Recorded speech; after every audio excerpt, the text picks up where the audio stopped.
Well, hello, my YouTube fellas and gals. So today we are on lot 65.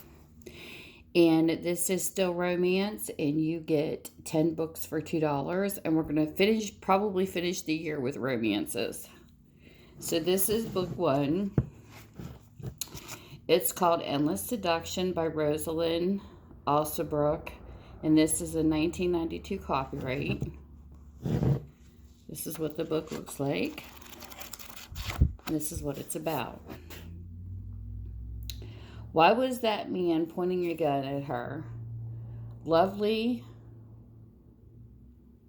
Leona Sakol, bad troubles enough, but while trying to keep her family's mercantile afloat. In the aftermath of the Civil War, but certainly had no enemies. Then the gunman grabbed her roughly, and that's the last thing Leona remembered until she opened her eyes and gazed up at the handsomest man she had ever seen. It's a little light up here, so it's kind of hard to read. When her rescuer's touch turned passionate, Leona felt herself responding, her senses aflame, thrilling to a stranger's ardent kisses and the feel of his strong hands curling her body. She yearned to lose herself, in a firestorm of caresses in his arms of her blue-eyed hero, whoever he might be. Passion's reward. Dr. Leith Cadrell was exhausted from long years of tracking Zeb Turner, the vicious outlaw who'd stolen his inheritance and killed his brother. Now he cornered the bandit here in Little Mound, Texas, and he had him dead to rights. Until Zeb grabbed a young woman, used her as a shield, and then rode away out of the gunshot range. Leith bent to examine the wounded beauty and felt far more the compassion as he touched her satiny flesh. Vengeance would have to wait. He'd carry this curvaceous mist to safety, awaken her with kisses, then claim her in love's fiery embrace for one long Texas night of snaring ecstasy. Endless seduction. So, if you're interested in this, then you just email me at tammysmakeuptreats@gmail.com, or you can message me through Minda's Bookstore or more on Facebook, and you tell me lot 65, and this is that particular lot. So there's book number one from that lot. Book number two. We have Maiden Voyage by Jeannie Sakol. This is a 1981. A little word of writing there. It's what the book looks like, and this is what it's about. The girl who wasn't there. Now you see her, now you don't. She's a passionate passenger pigeon pursuing adventure and romance on a French luxury liner in the fabulous 50s, and she doesn't have a dime, a ticket, or a berth. 5 raunchy Russians are hot on her trail. A world-famous ladies' man is hot on her tail. But she's saving herself for the skinny, nearsighted man of her dreams. Can a 19-year-old stowaway find happiness somewhere between a deck and a steerage with a man who doesn't even know her name? Maiden Voyage is book number 2. Book number 3, The Brigand's Bride by Betty Hale Hyatt. It is a 1976 copyright. And this is what the book looks like, and this is what it's about. Beautiful Brandy Howard woke up from a drug sleep into a nightmare. No longer was she her father's paper darling in the Regency London townhouse. Her father was dead. She was a prisoner in an ancient manor near the sea, and her fate was in the hands of a greedy guardian. Brandy felt willing to sell herself to the devil himself to escape this terrible trap, and her only hope rested on a man who seemed a devil in human guise. He was Philip St. John's, a handsome brigand who stole women's hearts as arrogantly as he plundered merchants' ships. It was aboard his ship, the Falcon, that he drove his hard bargain with a fearful heiress to come to her aid, and she would be his spy. And as Brady desperately said, she knew that her happiness depended forever upon this pirate with the laughing eyes. So there's book number 3. Book number 4. This is called Bright Hopes by Pat Warren. It is a 1992 copyright. A little bit of writing there. That's what the book looks like. And this is what it's about. Welcome to Tyler. Join the crowd. Sit in the bleachers and catch up with the latest gossip. Share the passions and pastimes of Mary's favorite hometown. Each book set in Tyler, and this is part of a set that I don't have the whole set, so this is just one of the books. It's a self-contained story. Together they stitch a fabric of a community. The homestead hero and the lady coach. Patrick Kelsey, Tyler's former all-star, is not impressed to learn that Tyler High's new football coach is a woman. But Pam Cassell isn't what Patrick expects, and they create a winning team. Pam is bright, vivacious, and dedicated. Her infectious enthusiasm inspires everyone around her, yet when Patrick tries to get close to her, she backs off. Patrick begins to wonder if there's something important Pam isn't telling him.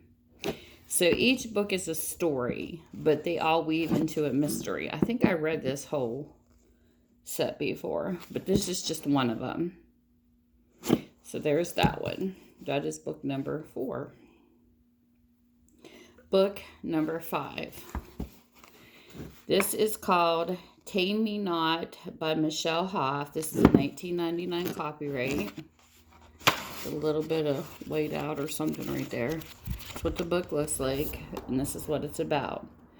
Her passion for life, growing up in the shadow of her 3 outlaw brothers, Mignon St. Sylvester, has lived a life of freedom and adventure, but now her siblings have plans to rein her spirit by sending her off to a convent. Rather than give up her dream of becoming one of the King's Musketeers, the headstrong man guises herself as a man and rides off to Paris to seek her fate.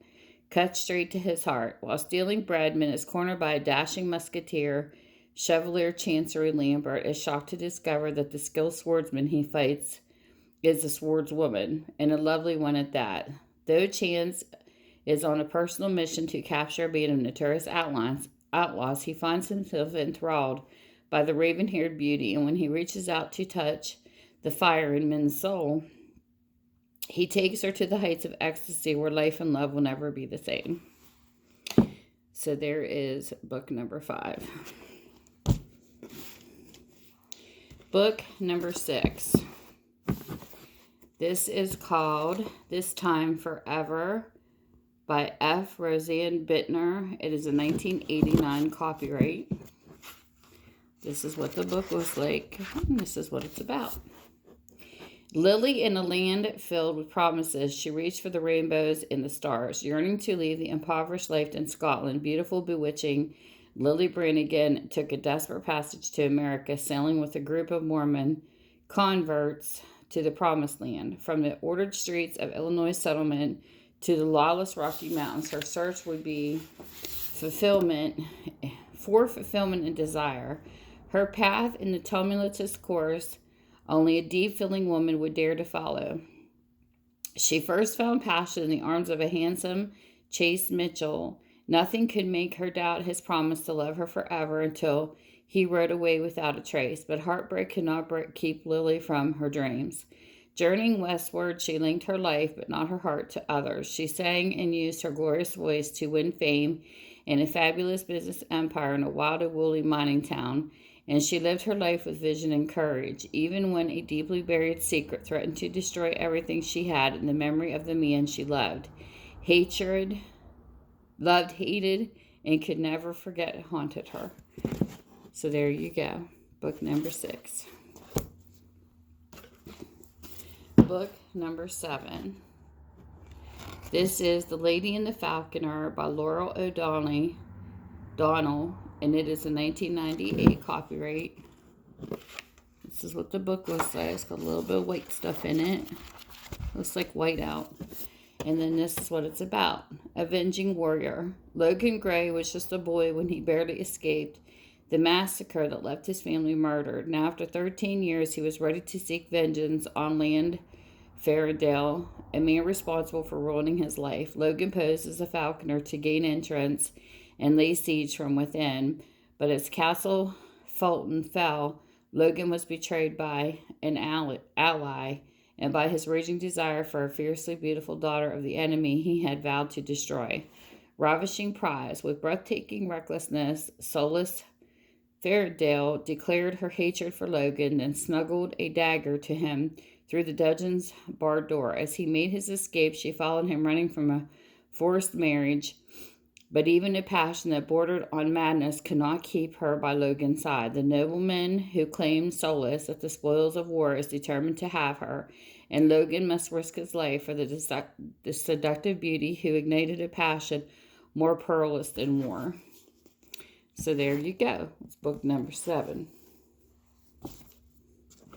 Book number 8.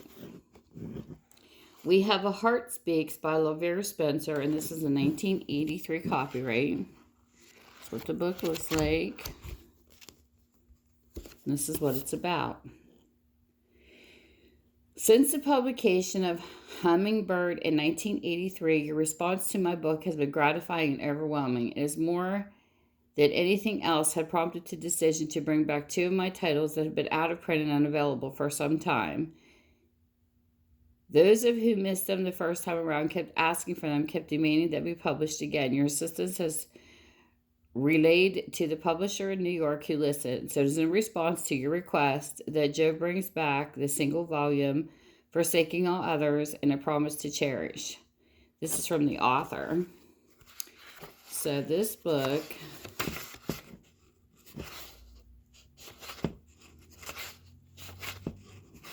doesn't have a synopsis.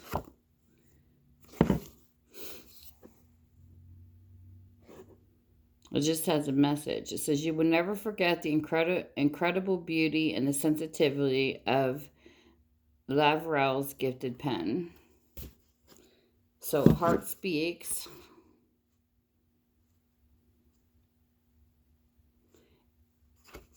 Was this a 2-in-1? I think this might be a 2-in-1. Yeah. This is Forsaking All Others, and A Promise to Cherish. So there's 2 books in this one. I didn't even notice that.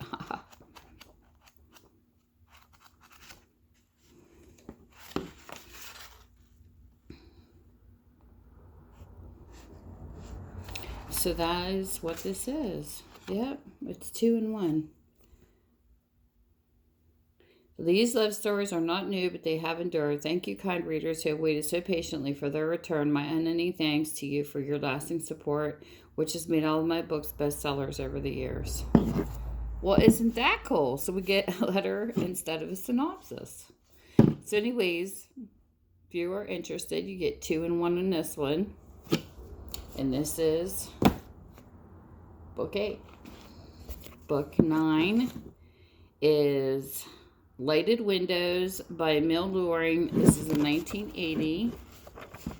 It's got a little writing right there. Some aged pages. Very aged pages. And this is what this one's about. Lovely Janice Trent fled New York on the eve of her wedding to a millionaire yet in the rugged Alaskan mining company where she took refuge. Janice soon plundered into a marriage that was not a marriage, a mysterious murder, a desperate rival, and above all, the danger and hardship of the untamed land, were to show Janice the strength within herself and the man she was truly meant to love. So that is book number 9. And then book number 10 we have, this is like an old one. This is Jungle Nurse by Sharon Heath. Could she find romance in this tropic wilderness? This is a 1965. This is what it looks like. So a little bit of writing in aged pages. And this is what it's about. Patsy Lisa knew that being a nurse meant more than just a hospital routine, and so with a sense of dedication still unfulfilled, she volunteered to join the medical station in Africa that was doing so much good for many in real need. When she arrived, she was overwhelmed by the dangers of the jungle, rampant disease, wild animals, primitive peoples, but she found the greatest pearl of all was her growing attachment to the young doctor in charge and the battle she had to wage for his love. So there you go, book number 10. And with that, whatever time zone you're in, I hope you're having a great time, and I will see you soon. Bye.